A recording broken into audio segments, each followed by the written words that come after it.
basically used to improve the service delivery for HIV because it's pooled. So I think it's the fiscal autonomy or power of the local government due to the law.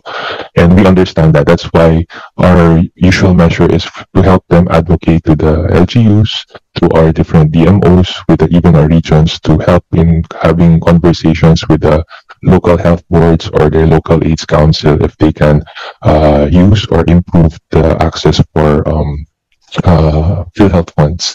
For the hospitals, it's the same. It's pulled again for the hospitals, and of course different programs or different units in the hospitals are these are shared among the different departments of the hospital, so they can't really have a say or dictate on how the funds will be translated into their facilities. So that's the main concerns that being echoed to us right now po, Madam Chair. Salamat, Dr. Junio. So siguro, moving forward, pati sa pagtrabaho natin sa TWG, pwede nating tignan pa anong habang ini-expand ng PhilHealth yung coverage niya for our HIV and AIDS response na tumaas din yung uptake doon, no? Kung ano man yung mga problema o gaps, how we can address those. And regarding the LGUs, I think DILG is here naman. So could we hear from the different government agencies present kung may additional information kayo on the HIV and AIDS response? And could we hear first from the DepEd, ASEC Georgina? Good morning, Madam Chair. For the Department of Education, we have the Reproductive Health Education Department Order 25, Series of 25, which we released this year. That also includes parents, parental engagement, educating them on the importance of reproductive health education and having help-seeking and health-seeking behavior. This also includes school-based HIV and AIDS education program, or SBHAEP. We also have the peer health navigators that will allow for sharing of reliable information and will encourage access to counseling and health services through a referral system. But indeed, the requirement of having the parental consent is something that needs to be further discussed because we are bound by these policies. Thank you. Salamat, ASEC Georgina. So, importante yon kasi that was one of the major recommendations na i-amend sa IRR to enable what the schools naman have to process or decide upon bilang parents ay stakeholder din nila. Alright, salamat po. Could we hear from Dole? Who's here for Dole? Dr. Florante. Thank you, Madam Chair. Good morning po. The Department of Labor and Employment has been actively collaborating with the DOH, particularly with the PNAC, in preventing and controlling the rise of HIV and AIDS, specifically in workplaces.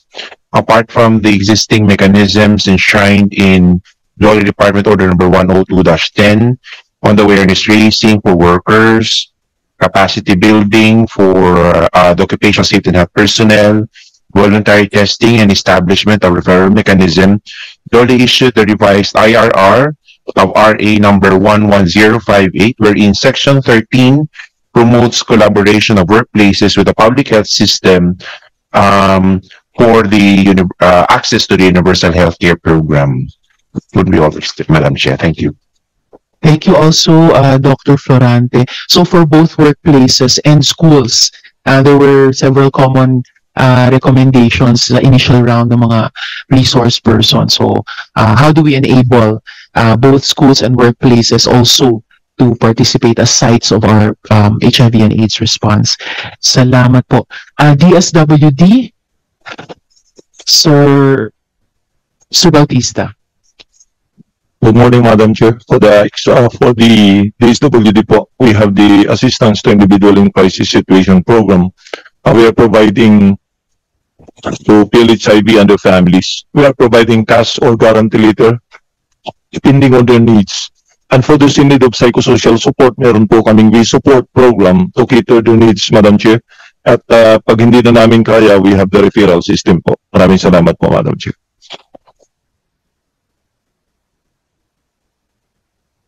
Salamat din po, sir. It's good to hear. First time I've heard na may yung AICS, meron din pong natatanging pagtingin sa PLHIVs and their families. Ayun, DILG. And kung pwede rin mag-reflect on yung points raised kanina about working with the LGUs. Sino pong from DILG? Oh, did I speak too soon? Wala pa sila. Okay, hopefully mabalikan natin sila kung makarating sila. Is DMW here? Yes, Ms. Mary Grace. Yes, ma'am. Okay, so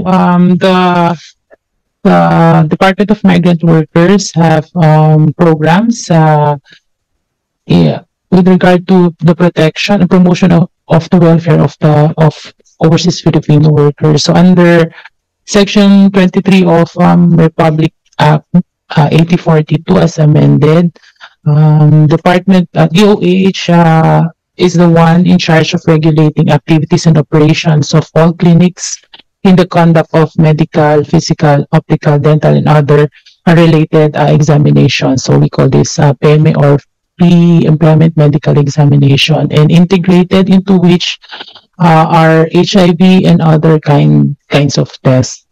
So for distressed OFWs, we have various programs and interventions to provide assistance. For example, we have Action Fund, which covers medical assistance to OFWs in distress. We also have repatriation programs. So this include medical repatriation. So we support any enhancement of laws, rules, and regulations to prevent HIV and to once and for all eliminate HIV in the Philippines.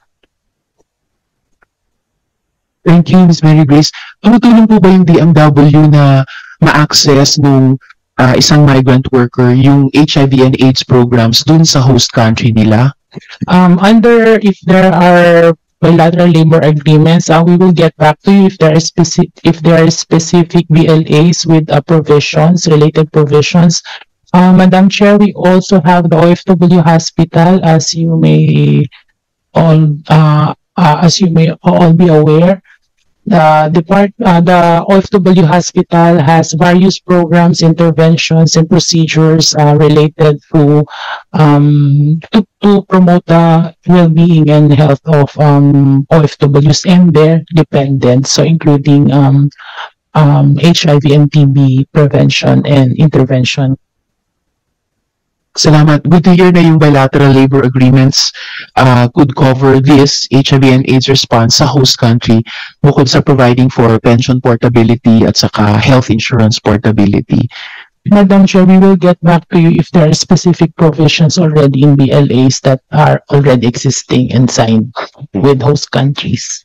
Salamat po. And baka proactively, pwedeng isulong talaga yon ng DMW and other government departments na mayroong HIV and AIDS response provisions sa mga bilateral labor agreements na yun. Yes, Madam Chair. Salamat po. Okay, could we hear now from Civil Service Commission? Yes, ma'am. Please come forward po. Pahiram po ng mic. Kung pwede pong magpakilala, ma'am. Good morning, Madam Chair. I'm Anita R. Kunanan from the Civil Service Commission. Yes, sorry. I did hear your name earlier. Yes, ma'am. And good morning, ladies and gentlemen.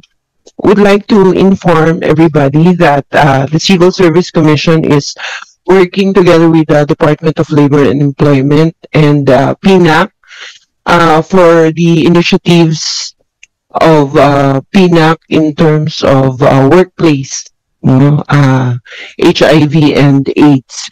And just recently, we have enhanced the Civil Service Commission promulgated resolution number 2500398, enhancing the guidelines in the implementation of workplace policy and education program on HIV and AIDS in the public sector. Simultaneously we promulgated, the Civil Service Commission promulgated the guidelines on the investigation and prosecution of discrimination cases against persons living with HIV. This is in relation to the promotion and education program incorporating non-discrimination for persons living with HIV. That would be all, Madam Chair. Thank you so much. Thank you very much also, Ms. Gunanan. Chet, andito po ba? Commission on Higher Education. Yes, ma'am. Please come forward. And please introduce yourself again kasi palagay ko na ipakilala rin kayo kanina. Yes, Madam Chair. Good morning po. I'm Patricia Bautista from the Legal and Legislative Service of the Commission on Higher Education. And as to the curriculum po, the Commission on Higher Education currently has a CHED Memorandum Order which integrates HIV education into the Philippine curriculum and mandating its inclusion in tertiary education. This is CMO 16 series of 2000. And it requires comprehensive sexuality education and HIV/AIDS education in all schools, including universities, focusing on prevention awareness and combating stigma, with efforts to align with global standards for better health outcomes. However, since the CHED Memorandum Order was published in 2000, the Commission recognized the need to amend the subject CMO in order to reflect the current situation and adequately address issues related to HIV and AIDS. Regarding the other programs of CHED, we have Ms. Rina Ramos po to discuss. Yes, Ms. Ramos.